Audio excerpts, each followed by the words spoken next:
Enough? Great. No, one more question. Yes. Another topic. So I'm really clear about thoughts turning to things in the last few months and over time. So dogs, pets that we have. I have a dog. She's wonderful. Had her a couple years.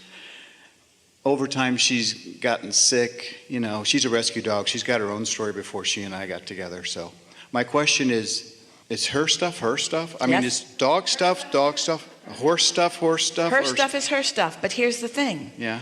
When you see her as she is, and you introduce her stuff into your stuff, then there's a stronger energy around it. When you say she's sick, your attention to her sickness adds to the energy of that. It creates a stronger receptive mode that's somewhere other than here. So you have these receptive modes sort of in mind. So now, when you are in the receptive mode of your inner being, and you're focused upon another, even if they're not doing well, and you are feeling... Even if there's evidence that they're not doing well. And even though the evidence is there, because you are so in alignment with the vortex version, in other words, the evidence is just the contrast that has created a vortex version. Your inner being is in awareness of the vortex version. So your inner being is only seeing the evidence of the desire, not the evidence of the problem that has caused the desire.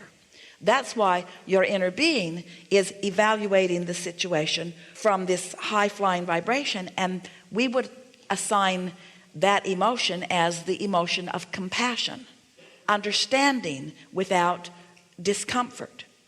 There is also the emotion of empathy, the emotion of sympathy, but your inner being never empathizes because your inner being never joins the lower vibration.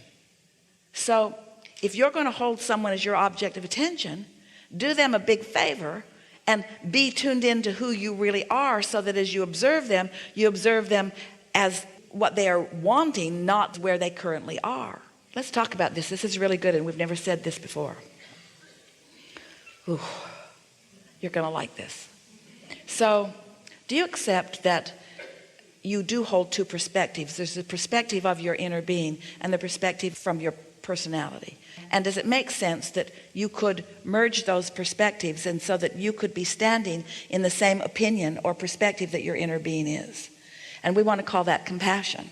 That's seeing through the eyes of source. So your inner being has a perspective, and you have a perspective. Your inner being will never join you over here.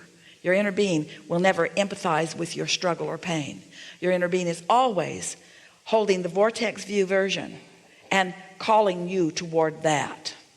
You follow that? Mm-hmm. Yes. As your inner being is always knowing where you are in relationship to who you really are, your inner being is only focused upon who you really are. And where you are in relationship to who you really are is irrelevant to your inner being.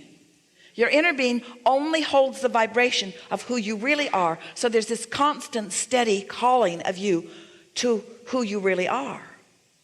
So sometimes as humans, often, in fact more often than not, instead of you being sensitive to the calling of your inner being, you become more sensitive to the calling of your parents, to the calling of your peers, to the calling of others who aren't over here. Now, sometimes they are. In other words, those humans who are really attractive to you, they are usually those who are tuned in, tapped in, turned on.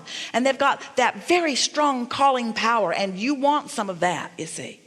But often, the people who are influencing you the most are those that are warning you, who are guarded about things, who are threatening you, who are issuing ultimatums. And so a lot of people have allowed themselves to be trained into a different receptive mode than the receptive mode of their inner being. You see what we're getting at? Sometimes your beasts do the same thing. As you said, your dog had a story before you were part of the story. And so sometimes there is that.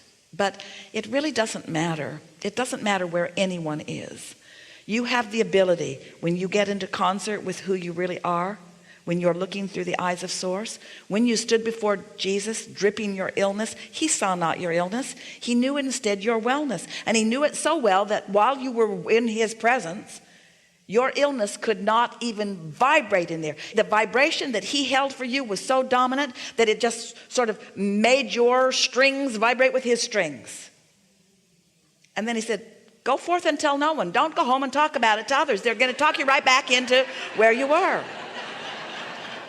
And so it's the same thing. Everything is like that. You have the capacity to be in this highest vibration because you've created it. Life caused you to create it. It grew and it became more. It's been calling you. And when you feel that calling, and when that calling feels good, and you move in the direction of that calling, then that's the sweetness of life that you came to live, you see.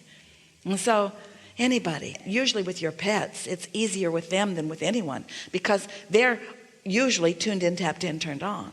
And what's their secret? They really don't care what you think. They're really not trying as hard to please you as you all would like to believe that they are, you see. Dogs and teenagers, they are your best teachers because they're really not having too much of what you're offering them. Unless you're tuned in. If you're tuned in, oh, they'll go. They'll follow. They'll chase the ball with you. Thank you. Yes, indeed. Very much. Yes, indeed.